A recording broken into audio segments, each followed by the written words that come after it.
ঘরে থাকা উপকরণেই crispy potato বল। একদমই কম উপকরণে এই পটেটো বল তৈরি করা যায়।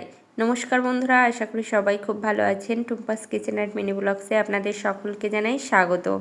ঘরে থাকা অল্প উপকরণে বিকেলের নাস্তায় একদম পারফেক্ট রেসিপি এবং খেতেও লাগে অপূর্ব। দেখুন বন্ধুরা, আপনারা শব্দ শুনেই বুঝতে পারছেন যে এটা কতটা ক্রিস্পি হয়েছে। একটা ভেঙে দেখাচ্ছি। দেখুন বন্ধুরা, শব্দ শুনেই বুঝতে পারছেন যে এটা উপর থেকে কতটা ক্রিস্পি হয়েছে এবং ভিতরেও খুব নরম আছে। এটা সস দিয়ে খেতে কিন্তু অপূর্ব লাগে। আপনারা একবার হলেও এই পটেটো বল তৈরি করে দেখবেন। এখন বাজারে আলুর দাম খুবই কম এবং নতুন আলু এসেছে। অবশ্যই বন্ধুরা এই রেসিপিটা একবার হলেও ট্রাই করবেন। বাচ্চারা তো খুব বেশি পছন্দ করবে এবং বড়রাও খেতে পছন্দ করবে। এই রেসিপি থাকলে বিকালের নাস্তায় অন্য কিছুর দরকার হবে না। চলুন বন্ধুরা, দেখে নেওয়া যাক কীভাবে ঘরে থাকা উপকরণে ক্রিস্পি পটেটো বল তৈরি করা যায়। এজন্য প্রথমেই 4টে আলু পরিষ্কার করে ধুয়ে নিয়েছি। নতুন আলু আমি হালকা ছিলে নিয়েছি। দেখুন বন্ধুরা, পরিষ্কার করে অবশ্যই ধুয়ে নিতে হবে, কারণ নতুন আলুতে অনেক বালু থাকে। এখন আমি এগুলোকে গ্রেটারের সাহায্যে গ্রেট করে নেব। এই পটেটো বল তৈরি করার জন্য কোনো রকম আলু সেদ্ধ করার দরকার হবে না, শুধুমাত্র একটা গ্রেটার থাকলেই কিন্তু হয়ে যাবে। গ্রেটারের এই পাশতেই আমি এই গ্রেট করে নেব আলুটা। যে পাশ থেকে হালকা চিকন চিকন হবে ওই পাশতেই নেবেন। খুব বেশি চিকন করে এটা নেবেন না, তাহলে কিন্তু একদমই নরম হয়ে যাবে। এজন্য হালকা হালকা দানা দানা থাকলেই কিন্তু এই ক্রিস্পি বলটা খেতে ভালো লাগবে। আমি এভাবেই সবগুলো আলুকে গ্রেট করে নেব। বন্ধুরা, এই পটেটো বল যে এতটাই টেস্টি হয়, না খেলে আপনারা বুঝতে পারবেন না। এবং খুবই কম উপকরণে আজ আমি এই পটেটো বল তৈরি করে দেখাবো। বন্ধুরা, একবার হলেও এই পটেটো বলটা তৈরি করবেন, দেখবেন বাচ্চা থেকে বড় সবাই খুব পছন্দ করবে। একটু সাবধানে গ্রেট করবেন, কারণ এই গ্রেটারে অনেক সময় হাত কেটে যেতে পারে। দেখুন বন্ধুরা, আমি একটা আলু গ্রেট করে নিয়েছি। এভাবেই আমি বাকি আলুগুলো গ্রেট করে নেব। বিকালের নাস্তায় এর থেকে পারফেক্ট রেসিপি হতেই পারে না। দেখুন বন্ধুরা, আমি এখানে সব গ্রেট করে নিয়েছি। এখন এই আলুর ভিতরে আমি জল দিয়ে দেব এবং জল দিয়ে 2-3 বার পরিষ্কার করে ধুয়ে নেব।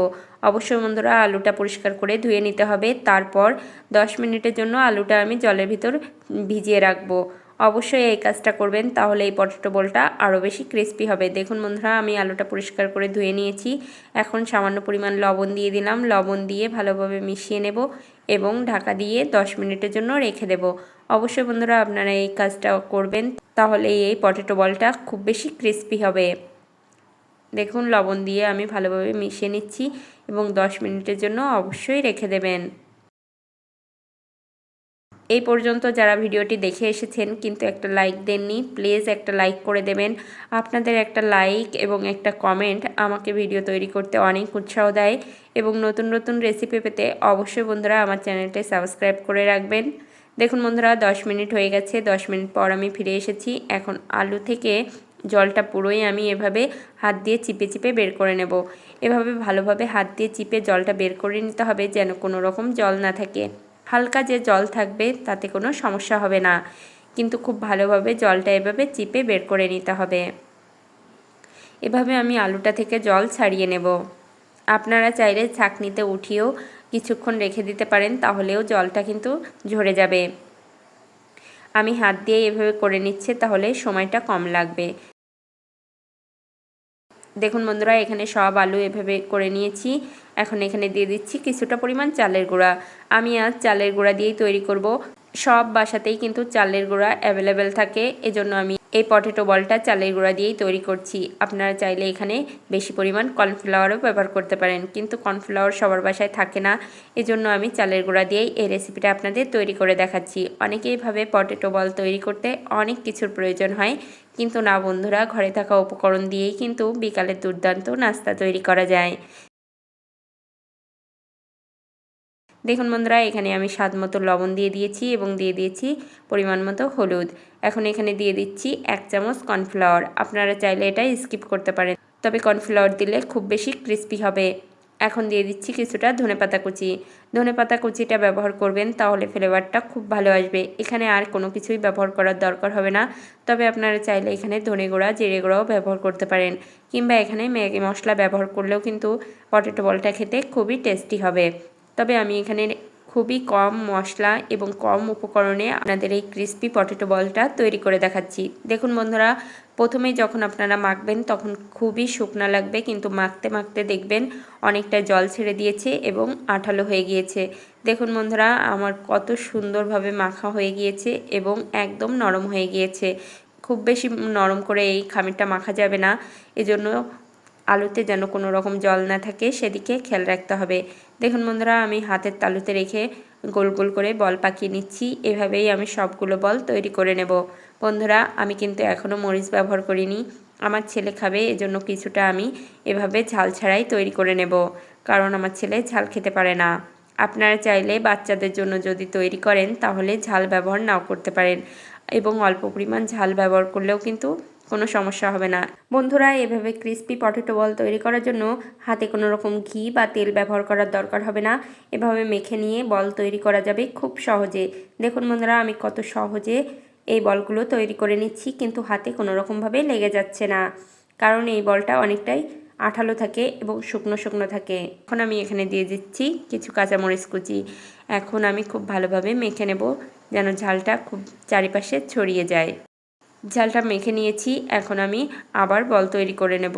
দুই হাত দিয়ে তৈরি করতে না চাইলেও কিন্তু বলটা তৈরি করা যাবে। দেখুন বন্ধুরা, আমি এক হাত দিয়েই বলটা তৈরি করে নিচ্ছি। হাতের ভিতর রেখে এভাবে ঘুরিয়ে নিলেই কিন্তু বল তৈরি হয়ে যাবে। এভাবে আমি সবগুলো বল তৈরি করে নেব এবং ভেজে নেব। দেখুন বন্ধুরা, তেলটা আমি হালকা গরম করে নিয়েছি। তেলটা মিডিয়াম আঁচে হালকা গরম করে নিতে হবে। কম আঁচে এই বলটা কিন্তু ভাজতে হবে, তা না হলে কিন্তু উপরটা কালার এসে যাবে, ভিতরটা ভালো ভাজা হবে না। এভাবে আমি বলগুলো দিয়ে দিচ্ছি। এই পটেটো বল খেতে কিন্তু খুবই ভালো লাগে বন্ধুরা, এবং খুব তাড়াতাড়ি তৈরি হয়ে যায়, কারণ এখানে আলু সেদ্ধ করার কোনো ঝামেলাই থাকে না। আলু সেদ্ধ করে মেখে নিয়ে তারপর বলটা তৈরি করতে কিন্তু একটু বেশি সময় লাগে, কিন্তু এভাবে যদি আপনারা তৈরি করেন তাহলে কিন্তু খুবই তাড়াতাড়ি হয়ে যাবে। বন্ধুরা, আমার রেসিপিটি আপনাদের কাছে কেমন লাগছে প্লিজ কমেন্ট করে জানাবেন, এবং বাসায় অবশ্যই বাচ্চাদের একবার তৈরি করে দেবেন। বাচ্চারা খুবই খুশি হবে এবং এটা খেতেও খুব ভালো লাগবে। এখন আমি উল্টে পাল্টে খুব সুন্দর করে কালার করে ভেজে নেব। আপনারা চাইলে একটু কমও কালার করতে পারেন, তবে আমি একটু হালকা লাল লাল করে ভেজে নেব, তাহলে দেখতে খুব ভালো লাগবে। দেখুন বন্ধুরা, অনেকটাই কালার এসে গিয়েছে, আমি আরও কিছুটা সময় রেখে দেব। দেখুন বন্ধুরা, আমি খুব সুন্দরভাবে কালার করে ভেজে নিয়েছি, দেখতে কত সুন্দর হয়েছে। বন্ধুরা, এভাবেই আমি সবগুলো পটেটো বল ভেজে নেব। সবগুলো পটেটো বল আমি ভেজে নিয়েছি এবং সসের সাথে পরিবেশন করেছি। বন্ধুরা, এই সসটা আমি ঘরেই তৈরি করেছি। সসের রেসিপি দেখতে চাইলে আমার চ্যানেলে দেওয়া আছে, দেখে নেবেন প্লিজ। ভিডিওটি ভালো লাগলে অবশ্যই লাইক কমেন্ট শেয়ার করবেন। সম্পূর্ণ ভিডিও দেখার জন্য সকলকে জানাই অসংখ্য ধন্যবাদ।